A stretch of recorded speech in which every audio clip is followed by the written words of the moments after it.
better. Ron Claiborne, ABC News, Chicago. On Wall Street today, the Dow Jones Industrials lost nearly 13 points, and the trading was moderate. We'll be back in just a moment.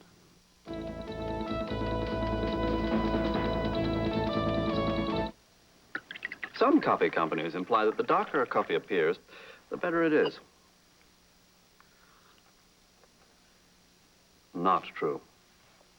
Sanka ground coffee thinks that the way it's made is more important than how it looks. We're the only ones who use pure water and effervescence to decaffeinate naturally, removing virtually none of the coffee flavor from the bean. Wonderful. With or without these. Sanka ground decaffeinated coffee. You can't beat the original. If I told you my pantyhose could go through an obstacle course like this without a snag, you'd say, no way. And I'd say, no nonsense. Pantyhose that last are no nonsense. Why do I enjoy Alpine Lace, lower in cholesterol, lower in sodium American? Because it's delicious. And I want to take care of myself now, not when I'm 50. At your deli, delicious Alpine Lace American. Why wait till 50? You can see the dream of success in the eyes of people all across America. At Citicorp, we understand the dream. That's why, as Citicorp and Citibank, we've become America's largest financial services organization, already helping 1 in every 5 American families, with more home mortgages, more student loans, more MasterCard and Visa cards than any other company. We'd like you to get to know us better. Citicorp, because Americans want to succeed, not just survive. In South Africa, it was the morning after a violent election. The ruling National Party suffered a major setback at the hands of political groups either resistant to any change in South Africa's racial laws or believing there hasn't been enough. And once again, there were battles between police and black demonstrators protesting another election in which they could not vote. Here's ABC's Richard Sergey. Near Cape Town, several hundred mourners buried one of the victims of yesterday's anti-government protests. It was one of the most violent days since the state of emergency was imposed 3 years ago. It was also the day when the ruling National Party suffered its worst election setback in 41 years. Acting State President F.W. de Klerk tried to put the best face on it. Yes, we had a good one. It was a win for renewal and reform. But an unexpectedly large number of liberal whites found de Klerk's promises of limited apartheid reform too vague. The real winner, if you like, in this election is the Liberal opposition. It has never been so strong in its entire history. And the National Party has never been so weak. Weakened as well by defections of extreme conservatives who are afraid the government's reform plans have already gone too far. The National Party retains a narrow majority, but it lost nearly a quarter of its seats in Parliament.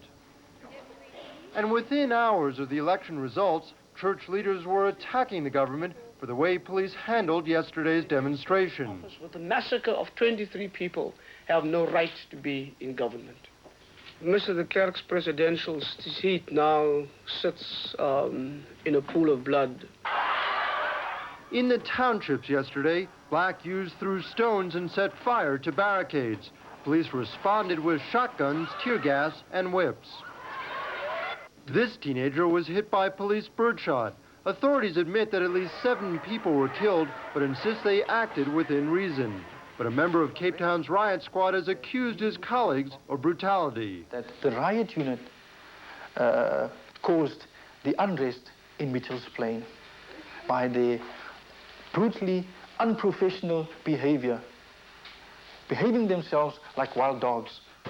While blacks remain united in their opposition to apartheid, white South Africa is divided as never before. Richard Sergey, ABC News, Johannesburg. Elsewhere overseas, the new Prime Minister of Poland appears to have weathered his first political crisis. He has named his new cabinet. The communists will get the Interior and Defense Ministries as promised. They will also have transportation and foreign trade. By comparison, Solidarity will have 10 places in the new cabinet, including Foreign Affairs and the Information Ministry, which is important because it controls radio and television. When we come back, the American agenda. We'll talk about drugs once again.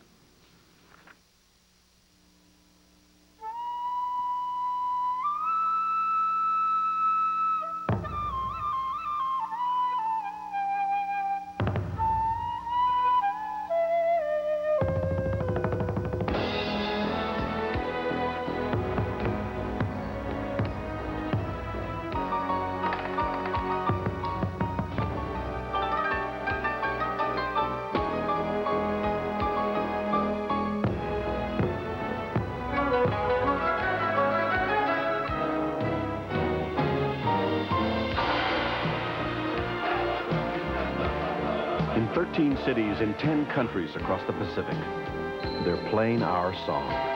United Airlines Royal Pacific Service. Rededicated to giving you the service you deserve halfway around the world. Come fly the friendly skies.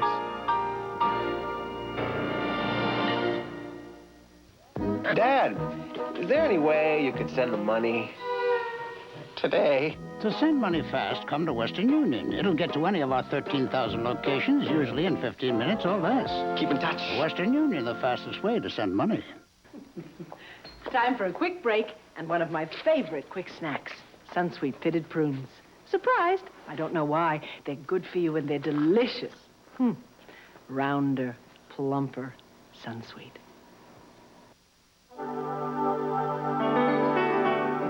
I used to be afraid to go dancing with my own husband.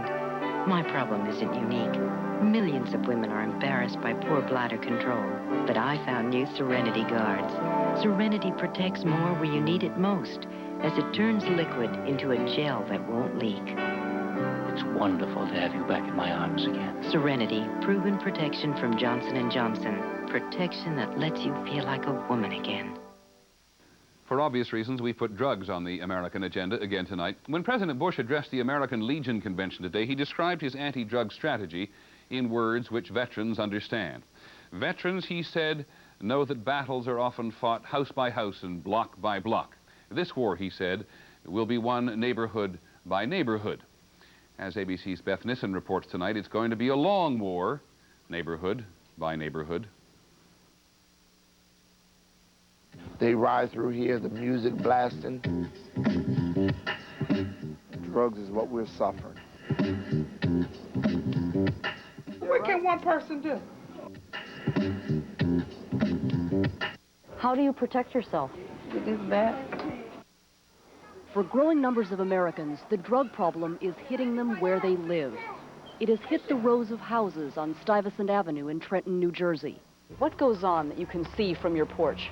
Oh my God, you can see a little bit of everything. You can see the drug pushers, you can see the dealers, you can see them chasing the cars. What Sylvia Roberts can see is this house. The woman who lives there admits crack is sold on her porch. What am I supposed to do about it? I call the police? That does little good. Trenton's police, like police everywhere, are undermanned and overwhelmed. It's too easy for people to say it's a police job and go behind closed doors and then come out and say, how come the police haven't done their job?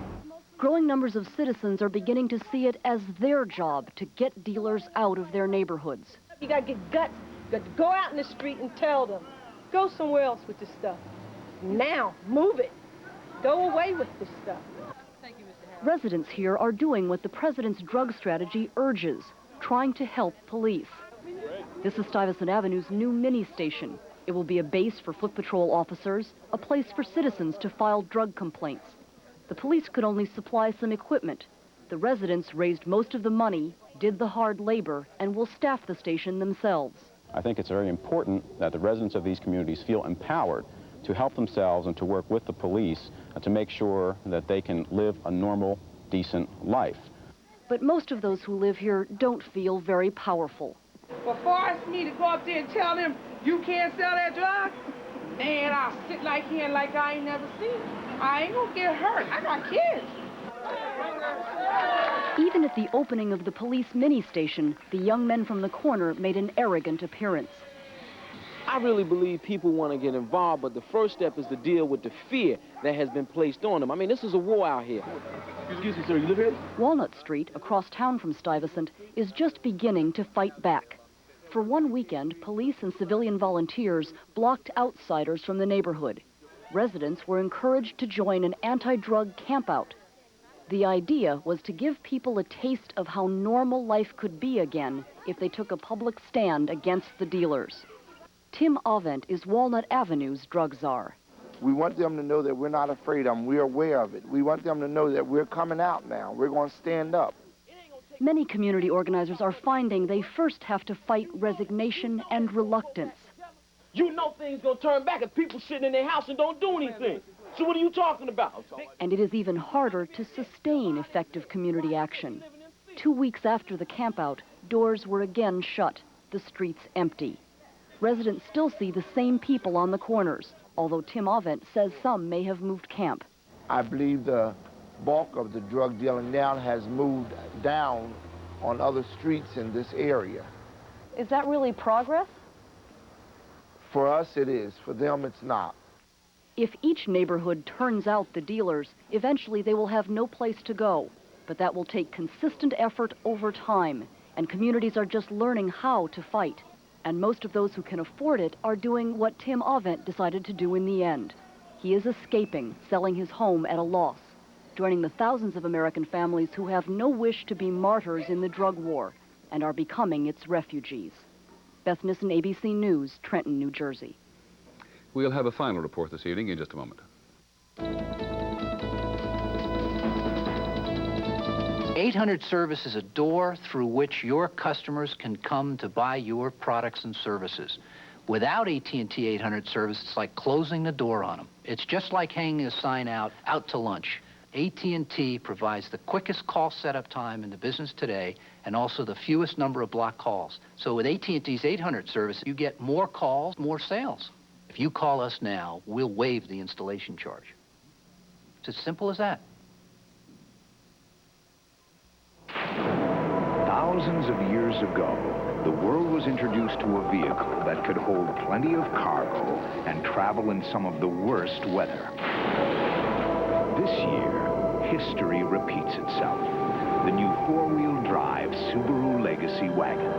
After thousands of years, man still can't improve the weather, only the way he travels through it.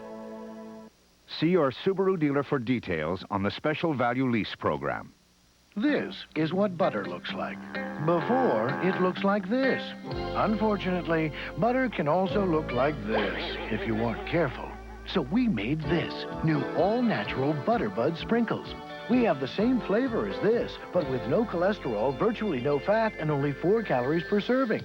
So even though Butterbuds looks like this, it has the delicious flavor of this. New Butterbuds. It's better than butter. Tonight on Primetime Live with Diane Sawyer and Sam Donaldson. Tammy Faye Baker live on her husband, his trial, his hallucinations, plus a hard look at drugs. What happens to your brain on drugs? Witness a live experiment on Primetime Live tonight. Finally, here this evening what some people think and others fear may be the future of television. Several months ago, we did a report on what we thought was going to be a new trend in television programming. At the time, we thought it was designed to prove H.L. Mencken's adage that nobody ever went broke underestimating the intelligence or taste of the American people. ABC's Chris Bury reports once again on Crash TV. Meet the latest trend in television. With each passing season, he gets more sadistic and brutal.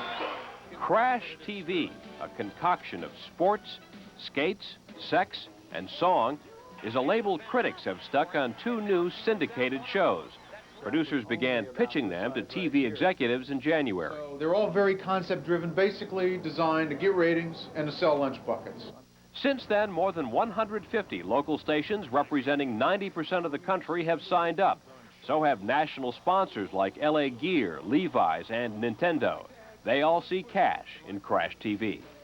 If it kicks in, it could be a show that possibly would garner $200, $300, $400 million within a year or 2. There's no reason for this to exist outside of some TV producer deciding this could get audiences in the short term, this could make me a lot of money.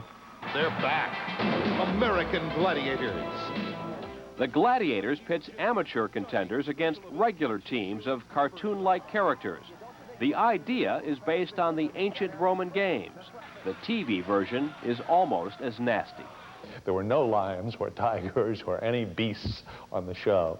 No, but there are live alligators on the other Crash Show roller games.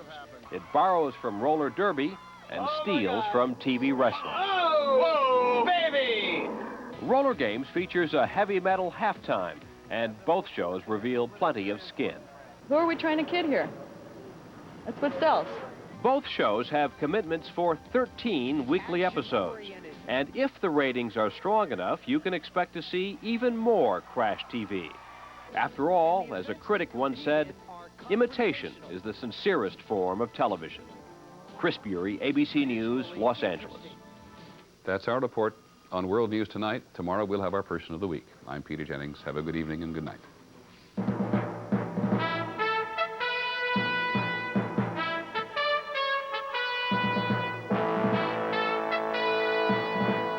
This has been a presentation of ABC News, where more Americans get their news than from any other source. Tonight. If I were you, I'd warn the other ladies. Leave them out of it, Hacker. It's me you're after. At its new time. Mission Impossible, then. Please! Put your hands up! My hands up! Avery Brooks hosts the all-new Trackdown.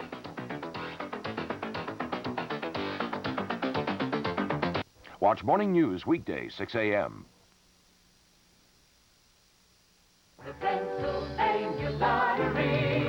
Good evening. It's time for the live lottery drawings for Thursday, September 7th, 1989. Tonight's witness is Emma Kaiser. Lottery proceeds benefit older Pennsylvanians. First, let's play the daily number. Draw the first digit, please. 0, the second digit. 5, and the third digit. 4. And now it's time to play